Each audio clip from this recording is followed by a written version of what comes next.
Hey, everybody. We want to welcome you to Heart with Dan and Angela. That's right. And we're so glad that you guys are with us today. And we wanted to share a little bit more of a perspective on the assembly. You know, after we were back and reflecting on it, we got to uncover a lot of interesting perspectives on it. And I just want to say this. A lot of people ask me, they said, Dan, why did you go to the assembly? And you seem like you were so welcome there. You know, did you really leave? You know, they were so accepting of you. And it was kind of a weird surprise to me because I've been out over 22 years. And, you know, I've been an apostate, you know, talking against them for a long time. And also, I've signed my letter. I mean, I literally signed a letter saying, I'm done. I'm out of there. And they read it from the platform. So, Yeah. you know, I'm definitely, you know, I wasn't his fellowship, but I left on my own. I said I didn't believe it anymore and I left. But the reason I went back was because it was about 10 years ago. I decided I wanted to see what the new prophecy was. You know, me and Angela went back, was it about 10 years ago? Yeah. We went back to Colorado to the Budweiser Center. And I said, Angela, you know, they're having a district convention. Why don't we go and see what the new prophecy is? Because as we know, since I've been around, you know, they had this 1975 prophecy, which my dad was heavily involved in. And then I was heavily involved in the generation prophecy, 70 or 80 years from 1914, the end was going to come. And then I left. And then after that, they've had the overlapping generation, apparently several others between that time, between the 80s, 90s, and 2023. There's been about 3 other ones. So about 10 years ago, I think we were in the overlapping generation. They were trying to just, you know, make that up, that scenario. So anyway, this last weekend, you know, I was thinking about it all week. I want to catch the end of the assembly so that I can see what the new prophecy is, you know? Mm-hmm. So it kept coming to me all during the week. Hey, see if there's assembly in your area. I didn't know if there was assembly in the area or not. So sure enough, Sunday morning comes, Father's Day. I woke up, got on my computer, and it said on my phone, and it said there's an assembly, the final days today. And so me and Angela went down there eagerly, you know, wondering, you know, what the new prophecy was going to be. We made our way in and we sat down right away. And I'm going to tell you what the new prophecy is. I'm just going to say that right up front. The new prophecy is run, flee. When Jehovah's organization, the governing body says flee, you leave your household. There's no dates. There's no more of that stuff going on. At least I didn't hear any, right? We were just there the last day. But it's run when governing body says run. And it's leave all your possessions behind and leave everything behind. Don't think about it. Don't start thinking. Don't start reasoning. You know what I mean? Just follow directions. Be obedient. And that's what the drama was. The drama was the whole thing. Don't think, keep moving forward. They didn't even really know where they were going. They were like praying to Jehovah. Yeah, you know, it was weird because 1 minute they were praying to Jehovah, and then the next minute they were saying, Jehovah's organization has told us, you know, to leave when it was time to leave. Now, here's what me and Angela discovered afterwards. What was the people that were in denial? Because, you know, one guy saw me there, and I talked about this in the other video, but he says, what are you doing with that antique? You know, you got an antique in your hand there. You know, I haven't used the Bible in 10 years. And I freaked out because Angela said nobody had a Bible. And sure enough, nobody had a Bible. But anyway, we got into a discussion. And I said, you know, you seem like a guy I can talk to, you know. And like I said, he doesn't know I'm an apostate. He doesn't know I've been writing about this, doing videos. And so he goes, yeah, anything, you know, like he was trying to get me back, you know. And so anyway, I said, well, you know, what have you guys done? You know, how have you adjusted? Like, I'll just give you an example, 1975. You know, this guy was how old, Angela, would you say? 74. Maybe 74. You know, he's been around a long time. You get elder. You know, and I said, how have you dealt with 1975? And he goes, what happened in 1975? Oh, I didn't know he said that. Yeah. And I said, well, you know, 75, you know, was 6,000 years, you know, since the world began and it was going to end. And he goes, oh, it's never going to end. We never said it was going to end. Oh. And I said, are you telling me that you're not aware that a lot of people lost their homes and And yeah, you know, said the end was gonna come from 1914, a generation. no, that was the next one. Oh, That was a generation prophecy. This was the 1975. ah. This is the one my dad was in. They said 6,000 years since the world's beginning Oh, until 75, and they had all this figured out through that was- Ezekiel and so your dad's- Daniel. That's your dad's one that Yeah, he lived that was with. my dad's one. And so we never thought we were going to graduate. I never thought I was going to drive a car, because I graduated in 1977. So there was no reason to even try in school. That's why I graduated with a D- average. I went to school because I really believed the end was going to come. There was no reason to go forward. The new system was going to come in. So Dan, when did the 1914 to 70 or 80 years from 1914? That's the generation. That was the next one. That was the next one. So when 1975 failed, they instituted the generation prophecy. That was the new carrot. And so I'm asking this guy. Well, so you have no recollection? Oh no, we never said the end was going to come. That was never, ever. I said, there's no clocks on the watchtower, nothing. There's nothing in your mind at all. And he said, oh, absolutely not. And then I said, well, I left during the generation prophecy. So I told him that I left, that I signed my letter and I left. And I said, and the reason I left is because when I asked the brothers if we passed the prophecy, which was the generation prophecy from 1914, 70 or 80 years, is one generation. Which is when the world was going to end. The world was going to end. I said, when I asked two brothers, they looked at each other like a deer in the headlights. And I said, and then they put me on apostate watch. He goes, oh God, that should have never happened. You must have been in one of those, recluse congregations. I heard him say that. Something like that. Wasn't recluse, but it was something like that. You're in one of those congregations that weren't progressive. Yeah, right. Yeah, they weren't progressive. And I go, oh, okay. And he goes, that would have never happened. We could have answered that. And I said, well, let me ask you. I said, what do you think about the generation? And this is going into what we're talking about, this cognitive disconnect. Okay, gotcha. So I said, well, what happened to, what happened to you in the generation prophecy? He goes, well, what do you mean?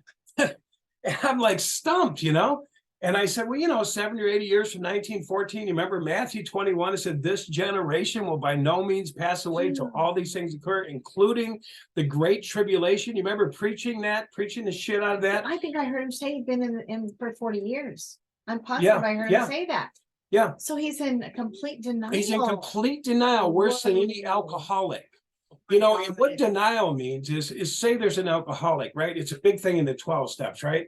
If an alcoholic is drinking a lot and destroying his life, he's destroyed his marriage, he's destroyed this, he's getting in accidents, he's had DUIs, he might show up at a 12-step. And the first thing they have to do is say, do you know you're an alcoholic? And usually an alcoholic will say, I'm not an alcoholic. I don't drink that much. And you're watching the guy completely destroy his life, right? Yeah. So this elder was telling me that there was no generation prophecy. And I said, there wasn't no generation prophecy at all. And there wasn't no overlapping. He said, no. Oh, he said there was minor adjustments. I heard him say that. And I said, okay. He said the light got brighter. And I said, actually, it seemed like the light went out. The generation prophecy came and passed. And I mean, we're having a friendly conversation because I was coming across. That's humble. You were humble. Like, please tell me what your perspective is. Yes. You How did you manage? I said, you've rode this roller coaster a long time. You've really hung on. I just wondered how you hang on, because I did not hang on. That was it for me. Hold on one minute. So I just said, so anyway, long story short, I went into the generation prophecy and he said they've all been tweaked just a little bit and nothing has changed. And anyway, following that up, I said, well, the other thing is that this fellowshipping and the way you guys handle it. Well, what do you mean? I said, the 2 to 10 year quarantine in the back of the hall. And the guy goes, there's no 2 to 10 year quarantine. Where did you get that? What congregation did you go to? That does not exist. And I just was like, holy crap. This man is disconnected from reality. I know he's disfellowshipped those people, and I know they've been in the back of the hall for a long time. Oh, yeah. Go ahead. I want to read you the word denial because it fits right here. Okay, yeah. So this is the definition in the dictionary. Failure to acknowledge an unacceptable truth or emotion, or to admit it into your consciousness, used as a defense mechanism. So he was doing some sort of a defense mechanism to be able to keep sane. Yes. Be able to keep going, because you got to be wrong, Dan. and he's got to make it wrong. He's got to, make this somehow justified in his Yeah, mind. and that's interesting you said that, because I don't know if you caught what he said to me. He looked at me and he goes, "Don't you think I know how to use this?" I didn't say nothing, I just was like, "Oh, yeah, yeah," but he goes, "Don't you think I've thought all this through?"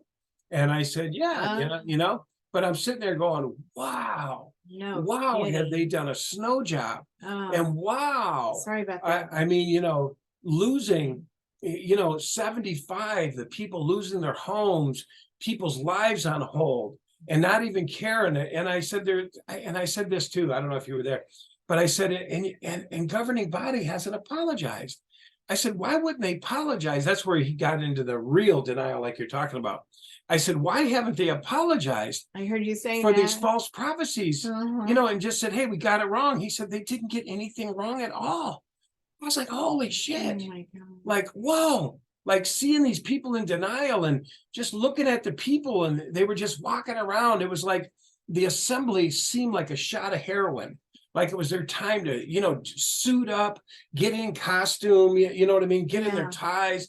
They had their little neck things on that said they were, the attendants. And, when the counters came to count the seats, you looked around the stadium and all the counters are coming down at the same time. 5, 4, 3, 2, 1. They're all coming down the front, looking down the aisles, and we're like, I told Angela, they're counting. There's 2 of them making sure they get the count. Yeah.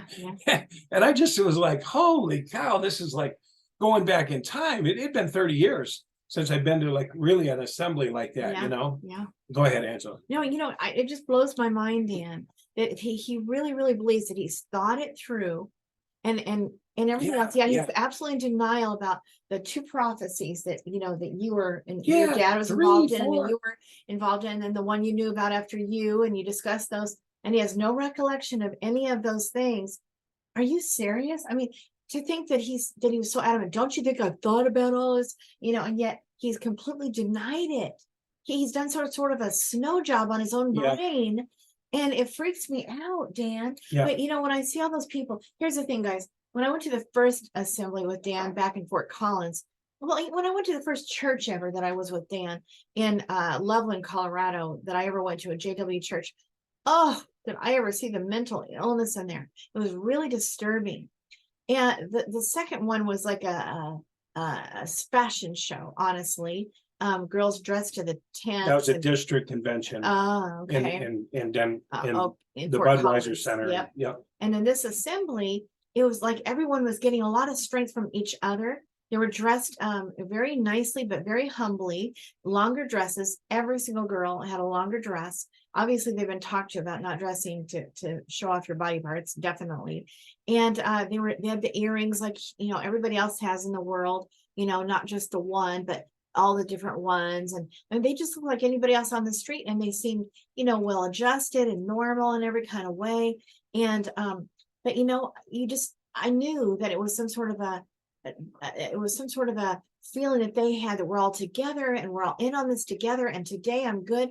But I thought to myself, but I bet you that tomorrow they're not going to be so good. They're not going to have each other anymore. And they're being told all these horriblenesses are coming down the pipe, and they're getting ready to go to the camp, and you better have your to-go bags ready and all this kind of thing. It can't be good for them when they're not together, Dan. Right. It was like a big put on. They're putting on the smiley face, when underneath it all, I don't think it was good. No, I Well, don't if either. this guy's in that kind of denial, it isn't good. And his wife looked terrible. Yeah. I thought she looked like she wasn't doing good at all. Yeah, and I wrote down a few things that I thought was interesting that I wanted to read you. And I wanted to talk about the steps that I think they've progressed to being darker and more mind controlled. I have to bring that up because I think when I was in, the thing they were trying to shut down was, one, my connection to God, because they did become my mediator. And today they've really branded on it. They said, you better listen to us like your life depends on it, because it does. That was Stephen Lett. And so I realized that one of the things they've mastered in, and I've talked a little bit on before, is they've cut us off from our heart, right? When you see Tony Morris come on there and blow out a match and say, won't you be glad when they're all dead? he's basically saying that all the people that you know, your relatives who have left Jehovah, are an enemy of Jehovah and are ready for extermination, right? And so that cuts off your heart connection, Yeah, right? right. So they've cut off your heart connection to the world. You're not connected to the world. You're not connected to your family. And then this year, they cut you off from your babies. Yes. that's the Stephen new Lett thing. says, babies, enemy of Jehovah. You guys all heard that comment. Yes. So they cut you even off from your baby. So that means when Ord says to flee, what would a baby be worth? Because you don't know what it is, right? It's like you don't know if it's for Jehovah or not for Jehovah. It's a baby, right? Yeah, right. That's what Stephen Lett Yeah, said. that's what he said. Until he's And become a baptized. dog, he's Jehovah's Witness, You then gotta we don't watch know out. he's an enemy of Jehovah. Right, until then. So if you right? had to leave something behind, are they telling them now that their kids don't even consider your kids? Maybe so. They already taught you that about your dogs and your animals Yes, and your pets. and that's what I was That gonna, was previous. yes, and I was going to bring out that too. Oh, yeah, yeah. We know that they told you that don't have any feeling. See, feeling in the heart, right? Don't have any feeling toward your pet. They can't receive. They can't really give you anything. It's an illusion.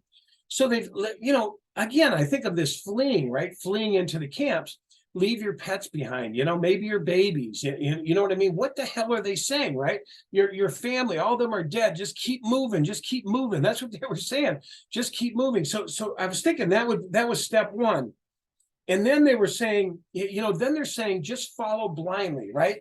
Didn't you feel like that was the message? Yeah, they definitely were saying Just that. follow blindly. They even said that statement again about that, we're going to be asking you to do things that are maybe not, making sense. Yeah. And we just need you to, they said that again at the assembly. Absolutely. Yeah, I heard it. and they really didn't even know where they were going. They really, I mean, they were going down this road somewhere, but they were just like, we just got to get to camp. But it was almost like, we don't know, just God direct us into the wilderness, wherever we're going. But it was like there was no definite, it didn't feel like there was a definite definition, a destination. Well, I think, like Dan said, it seemed like everybody, including Dan, was realizing or thinking or feeling that we're going, like always, we're in these things that you listen to at the assemblies, we're always going somewhere. Where are we going? Going Going to a to the meeting, a convention, meeting. right? So here we go again now, another year. And where are you going? Of course, all the other movies, all the other years, you're going to the convention. This time, guys, no, it's going to the camp. And they're told to get your to-go bag, your important things, your important documents, that listed all these things at this meeting, listed all the things, are you guys do you have your to-go bags ready? Are you preparing? Yeah. So-and-so didn't prepare. And yeah, and I was talking to some people and they were kind of saying like, this is like Africa. This whole thing was for African people, like different people that I've talked to out here, I've told them about, well, the scene was in Africa or somewhere, it felt like Africa. yeah, And they're running through this big field trying to get to this camp in the middle of the jungle or wherever they were at. But anyway, a lot of people have said, well, it's Africa, they have to be ready to flee, because of the the apartheid, different things that's going on there, the uprisings and the genocides, and they got to be ready to leave. But then I said, no, this isn't so. And the reason I said it's not so is because at the end of the assembly, they said, continue with your evacuation drills and your to-go bag. So is this just for Africa? Is this just Africa fleeing because of, bad times or uprisings? Why would they put assembly all over the world just for the Africans, and saying, but they were saying, we all need to follow this. We all need to have our to-go bags. It wasn't just these people, these Africans. Yeah. They didn't do the drama just for Africans. No, and let me just tell you one other little sign. Is that, first of all, they've been trying to grill them all this time that, the whole movie, the previous days were about, people not wanting to get ready to go. And then when they finally got on their way, they weren't prepared. And just the guilt and the shame of all that, right? Because you didn't have your to-go bag ready for this big flee, okay? And then what did you see? About near the end of almost getting to the camp, all of a sudden this big station wagon type car goes down the middle, loaded to the gills, like it was a wagon from back in the pioneer days, loaded to the gills with everything they could possibly fit in that they owned. Now, why would that be? Think about it. Yeah. It's the same thing. It's Leave leaving your your home home and behind.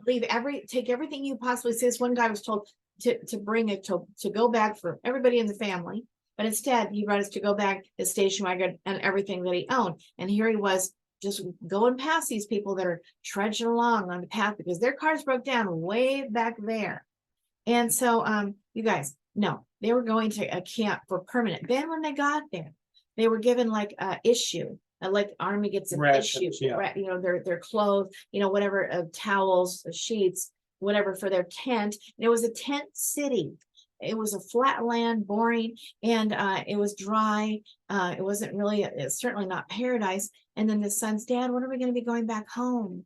Oh, son, we're not worried about that sort of thing. I know you heard this before the last time we spoke about it, but don't worry about it. We're just glad that we are safe and that we're warm, that we have a place to live and we have food and we're good and we're let Jehovah worry about that. And that's what he said to him. And meantime, the next thing they show us is the one guy in their group that kept on saying, oh, we should go home, we should go home, we should go home, trying to get them all to go home because this and that have gone wrong. Let's just go home. And everybody's like, no, we need to push on. So then the one guy finally does go back by himself.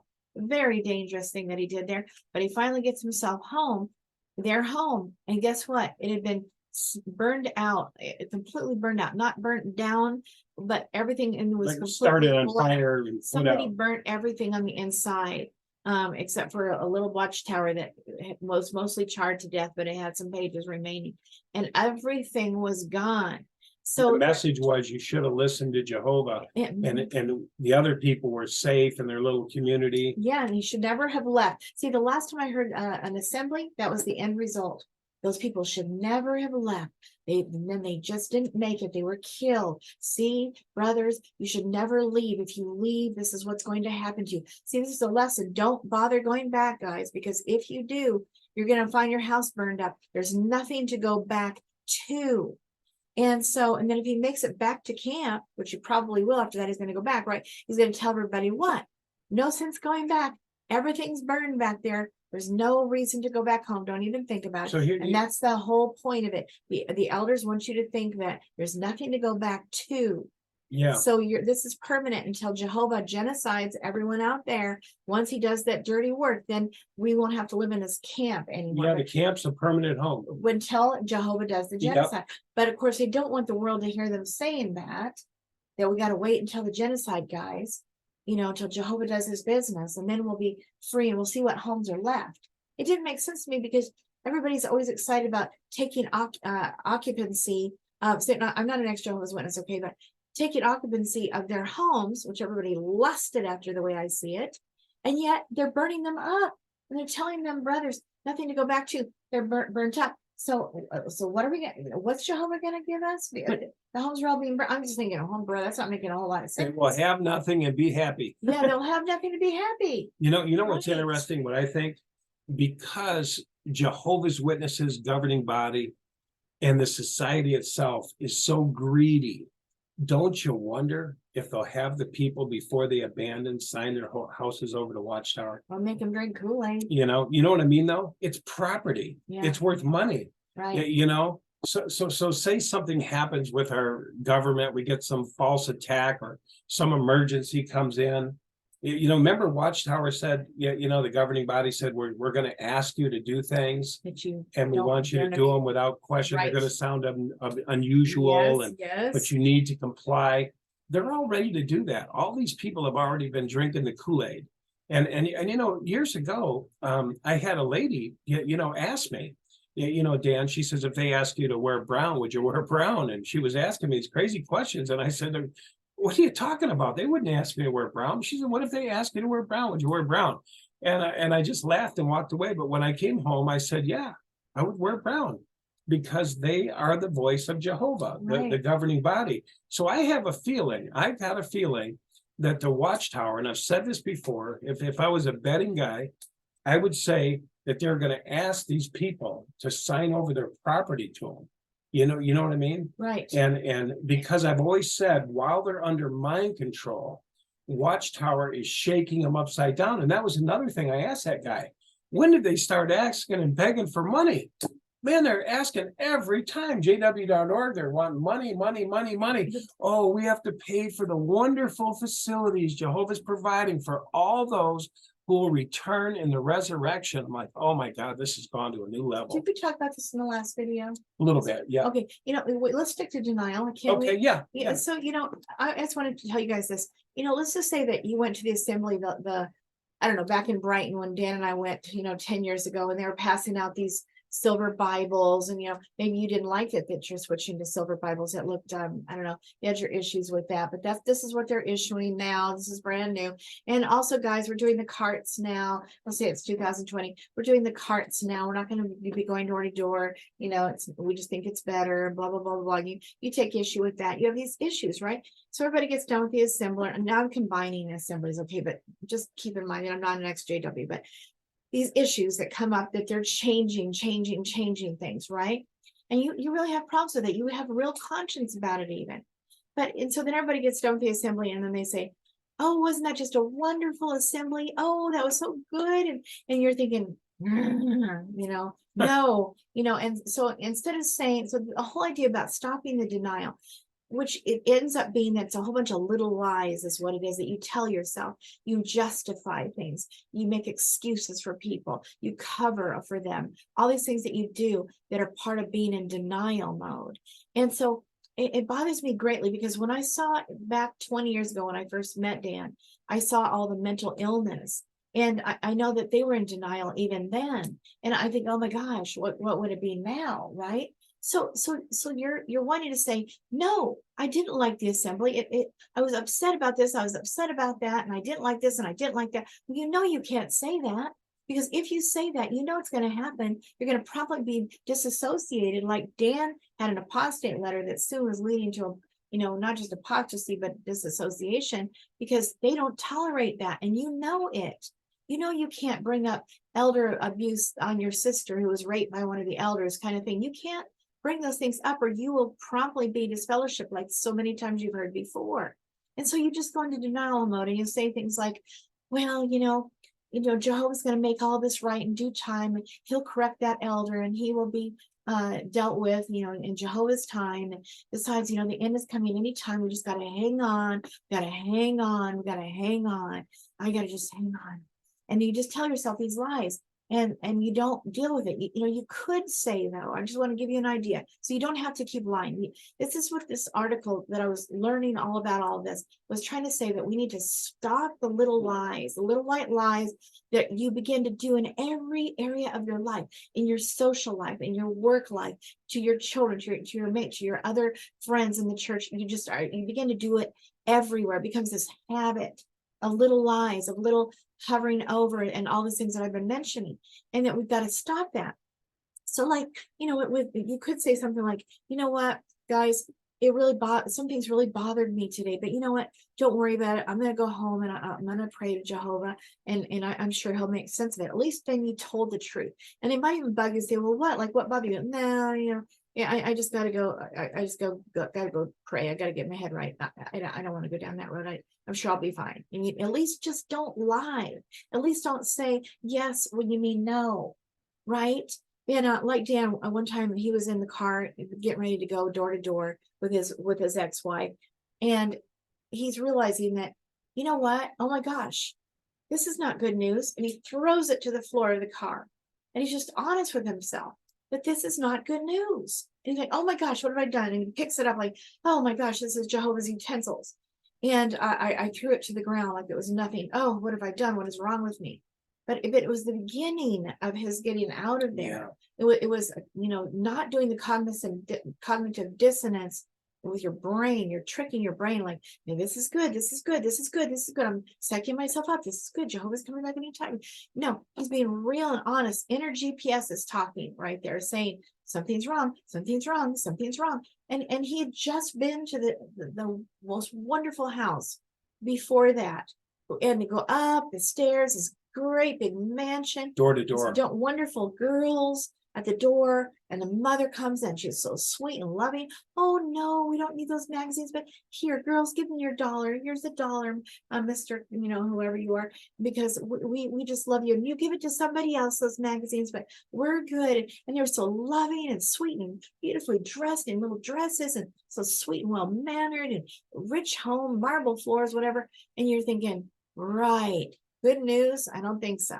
I don't think that these people want to have anything to do with what I have to say. Oh my God. And see, that's being honest. That's just being totally honest. I would like to just say, what other things are you thinking is not right? Are you being really honest about it? Are you lying to yourself, just saying, well, it's not so bad?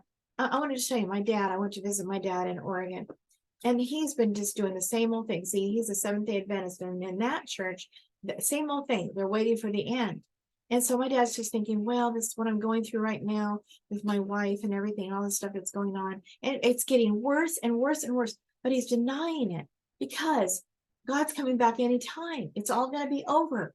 This whole everything is going to be over. You might as well be Jehovah's Witness if you're a Seventh-day Adventist. It's the same thinking, in denial mode galore, justifying everything, just not doing anything about what's something that's getting worse and worse, and it's bringing him down health-wise, every which way, mentally, emotionally.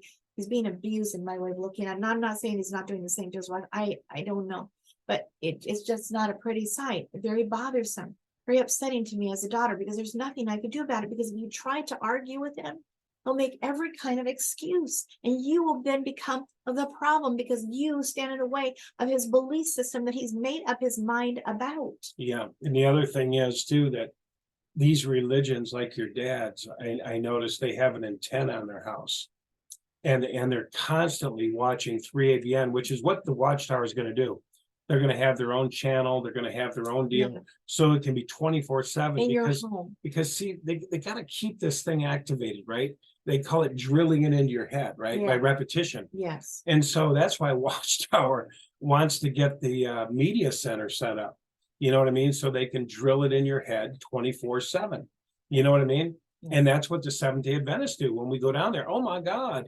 Yeah, you should have heard Billy White, or whoever he was, you should have heard his talk this afternoon. We heard the most beautiful Seventh-day ABN, 3ABN, 3ABN. This talk from you should have heard this guy in 3ABN. It's like, whoa.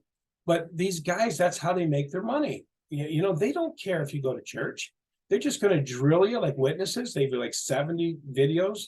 In that assembly, they're just going to video it to death, right? They don't even have to bring these speakers in. They don't even have to pay. Just throw the videos up. And encourage them to give online and send your tithe in. They believe big time in tithing, so they're going to get their money just as good as any other time. Just you pay online nowadays, right? It's pretty slick. It really is. And I think you're right, Dan. They've discovered. I heard them say a while back that they're going to bring everything into the home. So they are bringing it into the home, and that works perfectly with all these health things going around this world right now where everybody's afraid. So they're just going to take you and put these antennas. I bet you they will. Yeah. Just get it on TV. It's going to be, why not? Why not? If you go into these Adventist churches, there's nobody in them. I mean, literally, we've been in there, there's 12 people. Yeah. 15, 20 people. Yeah. And I'm like, where are they? And the same thing in Grants Pass. Everybody's at home watching it on TV. All they have to do to get their salvation is pay for it. All they got to do is pay their tithes. We're not saying that every Seventh-day Adventist Right. church is empty, but the ones we've been in have been pretty empty. They're pretty empty. And it's been like, whoa, it's like, because all you got to do is just keep them at home watching TV, and these people sending your money. Yeah. They don't have to be angry with everybody because they are, and they just stay home, right? It works pretty slick. You blame it on not feeling good, blame it on whatever health issue you're going through. But this cognitive dissonance, these little games that we're playing with ourselves, wow, it's powerful. Like this guy was telling us this little example of a guy who he needed to do pick a college. He had two to pick from. So the guy had him do a little analysis of both of the colleges. He wrote all down the pluses and the minuses of each one. And then when he was all done, he picked one. So then the guy had to redo the same test again and then see what he had to say about each one. And guess what? Even though he picked the one that had the lesser rating, and that he even determined had the lesser rating because of the pluses and minuses, he picked the lesser one. And so somehow his brain was able to flip it around and made the better college that he even figured out was better. It had better ratings, every reason why it's a better college. It's because he chose this lesser one. His mind made it up that this one was bad and that this one is good. And he had all the excuses. His mind made up his mind. I mean, this is the cognitive dissonance that we do. It's really, really, wow, powerful. Another one was a guy who had a problem with cigarette smoking. And there's every kind of results and research and everything. The guy was shown how this damages you and doesn't prolong your life, it lessens your life and all this stuff. But then he's like, well, you know what, I've tried to quit and I just can't. And so, but you know what, I don't know about those tests, and besides, it makes me feel good, when I do it, and it's just, it can't be so bad. Hey, my grandfather lived till he was 96, and he smoked. I just, and you justify it. You justify it in your mind that it's just not so bad. You play these little tricks. I mean, I can't even believe that we really can flip things around in such a way that our minds will believe these lies and twist around in our heads and make things right that are left's right, right's left. right. But this is apparently what we're doing. So this whole article was all about just becoming aware that we do this so that we don't become mentally ill. Because see, I've got a girlfriend right now. She's an ex-Worldwide Church of God, and all of her life she was told, you're seeing it wrong. I was too. I had the same thing happen to me. That you're the problem. You're crazy. Blah, blah, blah. Everything is all her, and she's trying to always make everything right for everybody because she wants peace in the family, and horrific things going on, all kinds of sexual abuse and, oh my gosh, horribleness going on. And so she was told that she saw it wrong. You're wrong. You're the problem. You're seeing all this just like I was treated, same exact thing. And it literally has made her go physically sick and mentally ill over the whole thing. And guess what? She finally has been able to get validated and to know that she's not crazy. She just thought she was crazy, and she's been able to rise up and out of it. And she's at a fast pace, speedily going along, doing fantastic, already being used by God. She saved a life the other day. She's just doing fantastic because she finally realizes that I wasn't crazy. People were playing mind games with me, trying to get me to believe these things. I knew that they weren't true in my gut, but I couldn't go there because they would always say I was wrong. And so I had to be in denial mode, and that was killing me. You question yourself. Yeah, she did. And so, and we all do that, for years, I thought I was crazy, did I do the right thing? And like that guy the other day, if I wouldn't have had a sense of myself and the BS the witnesses have, told people, he was challenging my sanity. You're right. He was saying, right. where on earth have you been? What congregation have you been in? You're right. God, that's not, oh my God, there's no prophecy in the 75. There's nothing. Where have you been? Right. He denied 3 prophecies. Yeah. 3. And the disfellowship. He said, we don't do that. He's fucking with your mind. He was. Oh my God, I just realized it just now. Oh, that creep. To make me wonder, well, maybe I was in the wrong place. Maybe I did something wrong. Maybe I left. Maybe I did have a bad congregation, but little did he know you've been in 5 different congregations treated the same way. The treatment. Yeah. But he's trying to mess with you, that it must have just been a bad congregation. Well, they want you to go mad when you leave. I mean, and they want you to be abandoned. I mean, when you leave, you know what they do. They cut off your family. Yes. They cut off everyone you've known for years. Mm-hmm. And they literally throw you out in the world. And a lot of times we don't have any social skills. We don't know how to communicate with people properly. we used to think all these people in the world were wicked and Jehovah's going to destroy them anyway. Right, so we don't know how to intermix. You don't have any friends. Life skills. There. I mean, we're in big trouble when we get out. It's fortunate any of us make it. No, seriously. When we get out. It really is. It's fortunate because the ground is pulled out from under the God we know, and it's kind of vanished. Yeah, not that God vanishes, but in our minds, it's like we've rejected Jehovah. If you leave, you've left his organization and you're done. And so there's a lot to overcome. So it's a miracle that we pull through it. But you know what? When we do pull through it, we are a miracle. And we can talk about these experiences we had and tell other people, you're not crazy. Right. You're not crazy. We need to validate each other. We've had to do that for so many people, and they've done it for us. I did it for Angela. Angela did it for me. You know what I mean? Yes, We we we validated we each other. validated each other. We said, no, you're not crazy. No, that's happening. That's Yes, happening. that's real. You're Yes, your seeing it mother's doing right. that to you. Yes, your Yes. father's that, or Mhm. Dan, your brother, you know, my God, don't let him do that to you anymore. So You know, my dad would have this thing saying, you go, what? Like that. Oh man. yeah, Yeah. what? What exactly do you believe now? Anyway, Angela, Yeah, we've where heard are it you all, at? Oh man. my goodness, you really went off the deep end. Are you Christian or what are you now? Yeah, Oh my God, oh, yeah, I'm scared of you. I don't think you're Christian anymore. I don't know if you should be in our house. Yeah, right. I mean, it's like, man, Dad, geez, just because he wants to be justified in what he's chosen to believe, and he doesn't want anyone to challenge him. That's right. And so, guess what, guys? We're going to deal with that. There's people that don't want to be challenged. They just want to believe the lies. But guess what? You're here because you don't want to believe lies anymore, because you want to get better. So the best thing to do is to begin, what it says in the article was to begin challenging. What is it that I believe about everything? Make up your mind. This is what I believe about this topic and this topic and this one and this one. I literally had to go through that process myself. Even what do I like to eat? Where is it that I usually like to go? Where would I really like to live if I could? She was that out of touch with herself. Oh yeah. What do you want to do, honey? What do you want to do, honey? Where do you want to go? Want to do? That's how I was raised. That's the man's the head of the house. You don't really have an opinion. You don't have your voice. It doesn't matter what you want. It doesn't matter where you want to go. And that's the way that I ended up marrying into that. And same kind of crap. I didn't start out that way because I kind of got independent in the beginning of my relationship. Because I got pretty strong after I got out of high school, and I got on my own, got away from my mom. I got to live on my own, and I discovered myself. But then slowly but surely, I went back down into decay 24 years later. I don't know who I am or what I want or what I like. I'm brainwashed and I'm a mess. So we have to come to the decision that I don't want to tell any more little white lies anymore. I'm going to do my level best to be honest about everything. And even if I have to skirt around it a little bit, but don't lie, just do your level best. Like an example was a lady, she had a girlfriend who was getting married, and she goes wedding shopping for the wedding dress, and she finds one, and she says, oh, I love this dress, to her girlfriend. What do you think? What do you think? And she says, oh yes, it's wonderful, it looks beautiful. And then inside she's thinking, oh my God, it looks horrible, it makes you look fat, it looks disgusting, oh my God. And she didn't want to say it though. So the challenge is to actually say, you know what, can I just take that back? Look, if you screw up, okay, you screw up. But the suggestion was to go back and say, look, you know what? Can I just be honest with you? That wedding dress, I know you love it, but you know what? Honestly, it doesn't become you.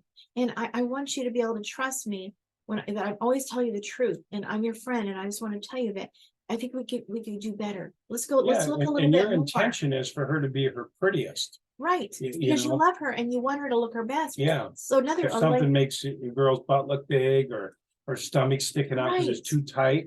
It's nice for somebody to say, well, let's just find something a little bit better. Can we look around some more, And but this one lady I talked about that at a place where I went the other night, and a lady came up after me afterwards and said, you know what? If she loves it, that's all that matters. You should just tell her, if you love it, then I love it because you love it. And all this kind of game playing weirdness. It's like, no, that's because you learned all about codependency. That's none of your business. Well, guess what? Being honest is my business. And so, look, our word needs to be integral. It needs to be honest. And we need to stop telling the little lies to ourselves and stop playing games with ourselves. Stop playing games with others. Don't tell those little white lies. Just find a way around it to tell the truth whenever possible. Look, I realize sometimes we do have to, tell a little white lie. I do get that. Even King David did, Abraham did, Jacob did. Look, we do, okay? But to our level best to not do that anymore, because it somehow becomes this bad habit, and it begins to permeate our whole life till we start literally playing games with our own minds. That's what the result is, and I don't want that result in my life. So I think that it's important, this topic. And I saw a lot of people brainwashed at that assembly the other day, guys, and they're thinking that they're all together, buddy, we're strong together, but the next day they're not together anymore. And by the way, I want to tell you something that was very interesting. We did not see one person the whole 2.5 hours that we were there. Not one picture being taken. Yeah. We did not see hugs going all around. We saw people studying like crazy. They're Glued to their notebooks new with God pads, or laptop. their The little iPad. iPads. We saw a lot of dysfunction. Honestly, something's not right. I can't even believe it. What it was not normal, No. but they look great, but they weren't normal. Yeah, and I had to come out of that denial. Like I said, when that lady said with the governing body, if they asked you to wear brown, would you? If it was in the watchtower. And I said no. And then later I went home and I said, well, yeah. And I said, well, I would, that would be crazy if they did that. But I did have to say, if I didn't want to be crazy, I'd have to say, yeah, I would wear brown. But she asked me other questions too that were similar. She said, is there a hierarchy in the Jehovah's Witnesses, like presiding overseers, elders? And I said, oh no, we're all the same. And she said, so you get the same privileges as the circuit overseer, like he gets a car allowance, he gets a food allowance, they provide for him a place to stay. She said, the pioneers, I think, get discounts on their literature. She said, so there's no hierarchy. And I go, no. And then I went home that night and I said, yeah, there is a hierarchy. And that was 20 years ago. Yeah, the elders didn't have to go out and service as much. I think they could count their time on the platform, Back 20 years ago. But yeah, and we would have to count every second we went out, you know what I mean? And there was a hierarchy, pioneers had some favors and presiding overseers had favors. So I had to start coming out of denial. The lady was starting to tell me, you got to see things for what they are as opposed to what they're telling you to see, right? You had to go through that. Remember that lady said, it's not what they do, and it's not what they say, Angela, it's what they do. Right. And so interesting, Dan's mind was trying to make it, that's a convention they're going to. But reality, see, his mind wanted to go there. He didn't want to see it that, oh my God, they're sending them to a camp. It kept saying it's camp. The words were being said, we are going to camp. That's where we're going to go. We're heading to camp. Son, if we get broken up, you go to camp. You go to the camp. Head to the camp. Camp. But your brain wanted to be convention, assembly. Yeah, meeting. You're so used to meeting. thinking that way. And interesting, in Worldwide Church of God, we were always told that when these times get bad in the end, that God was going to take the believers away to the place of safety, to a place called Petra. Ooh. That's where we were told. Now there is such a place, but it's a barren land, just like that was a barren land. Trust me, my girlfriend told me today that a whole bunch of Worldwide Church of God went to Jehovah's Witnesses, whole bunch. Wow. And so I can't imagine they're thinking that's Petra. That Petra is a flat land like that. Oh my goodness. There's no trees. You guys, it was the most barren place. It had hardly any trees. It was very dry and hot looking, and tents and no trees around the tents.